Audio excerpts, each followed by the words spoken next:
The Roman Empire knew many emperors. Some were strong, some were weak. Each left a unique mark on the vast tapestry of Roman history, yet few were as intriguing as Philip the Arab, a figure whose life and reign continue to captivate historians and enthusiasts alike.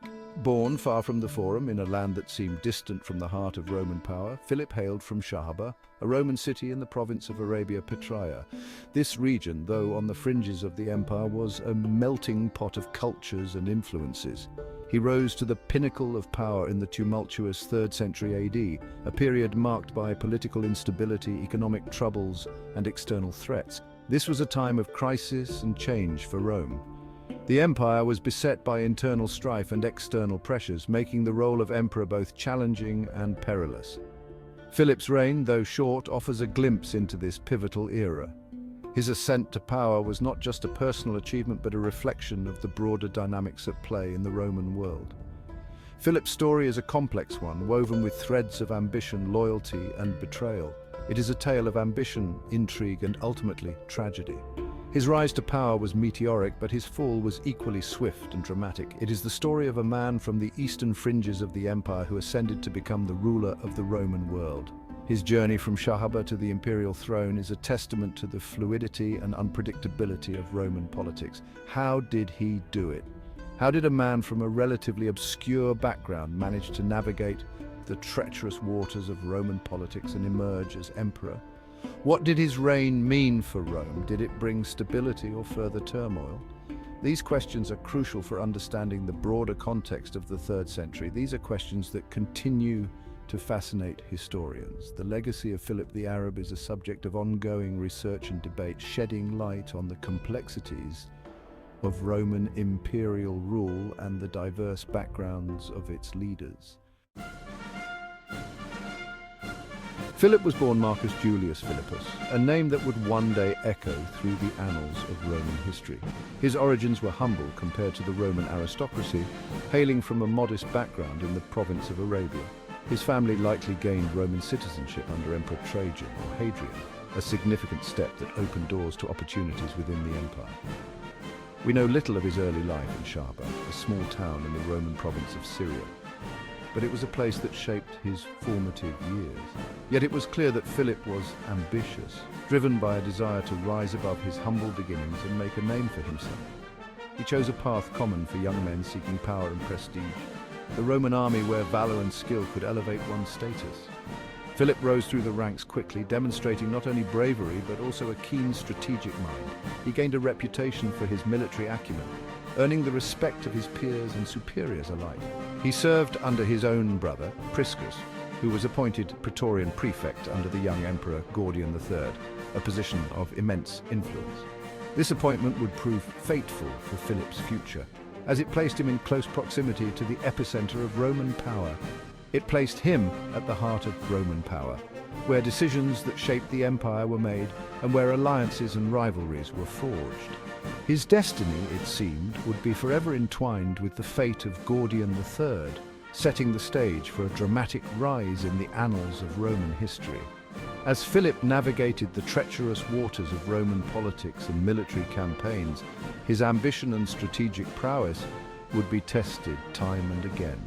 Each victory on the battlefield and each maneuver in the political arena brought him closer to his ultimate goal. The throne of Rome, a symbol of ultimate power and authority, loomed ever closer on the horizon for the ambitious soldier from Shahaba.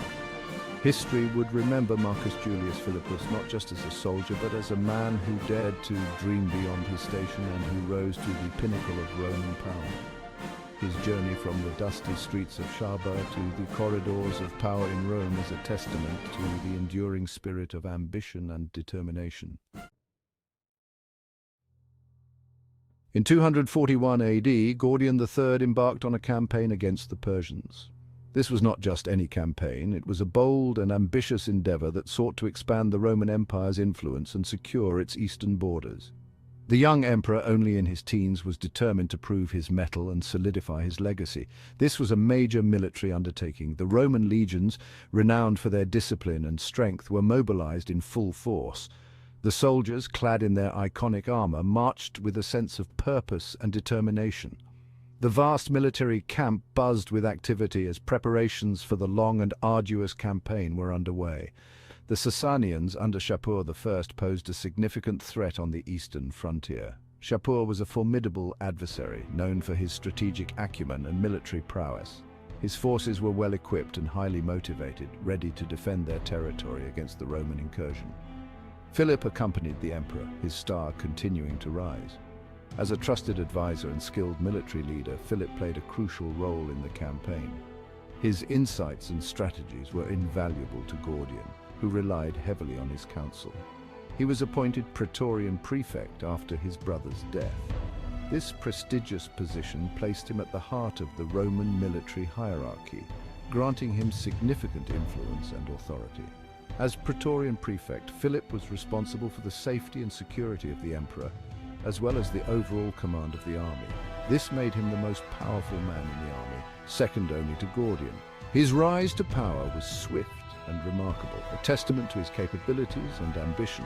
The soldiers respected him, and his leadership was instrumental in maintaining order and discipline within the ranks. However, the campaign was fraught with difficulty. The harsh desert terrain, coupled with supply shortages and the relentless pressure from Sasanian forces, took a toll on the Roman legions.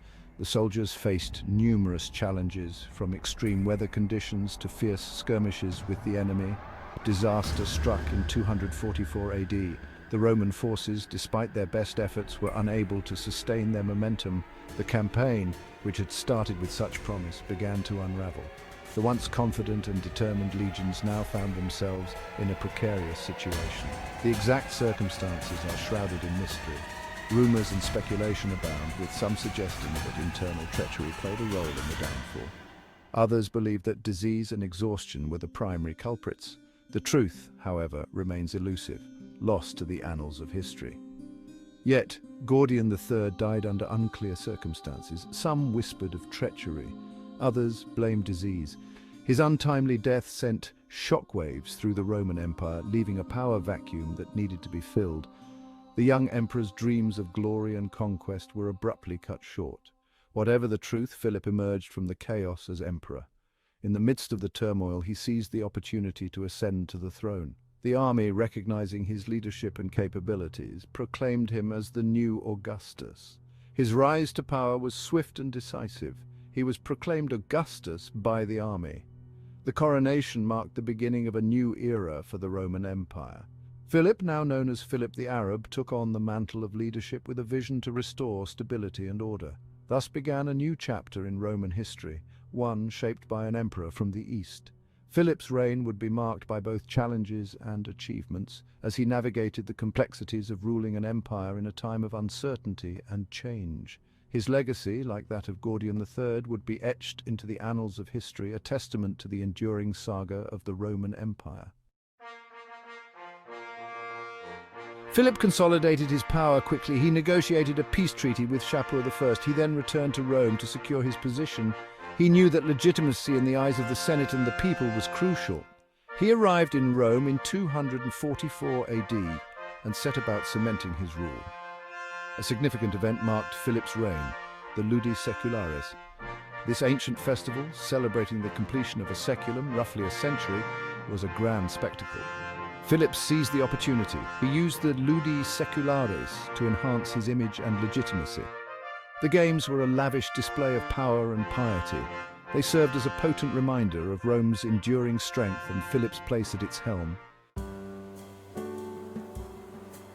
Religion played a significant role during Philip's reign. He was the first Roman emperor who some considered a Christian. While evidence is inconclusive, sources point to his family's possible Christian beliefs. Some accounts suggest that Philip himself showed sympathy for the faith.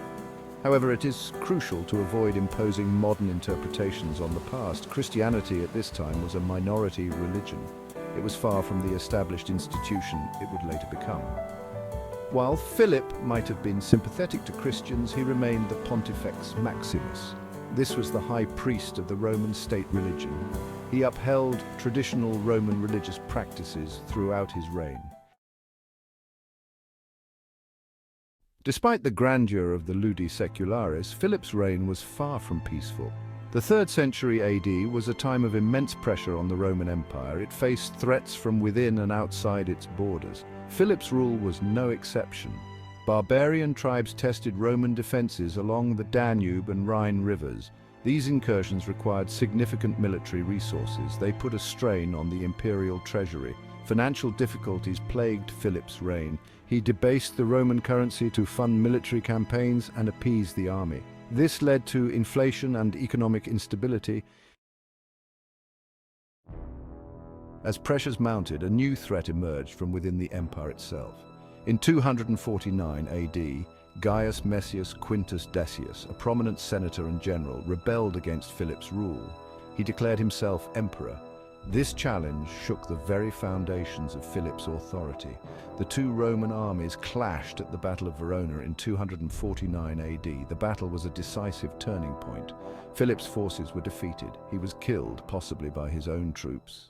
His reign, which had begun with such promise, ended in bloodshed and defeat. Philip the Arab's reign was brief. He ruled for only 5 years, yet his time as emperor left an indelible mark on Roman history. He was the first emperor from the province of Arabia Petraea. He demonstrated the expanding reach of Roman power. His reign also highlighted the challenges the empire faced in the mid-3rd century AD. Philip's legacy is complex and contested. He was a capable administrator. He attempted to address the empire's problems. However, he was ultimately unable to overcome the immense challenges of his time. His death marked a turning point, ushering in a period of even greater instability and turmoil for the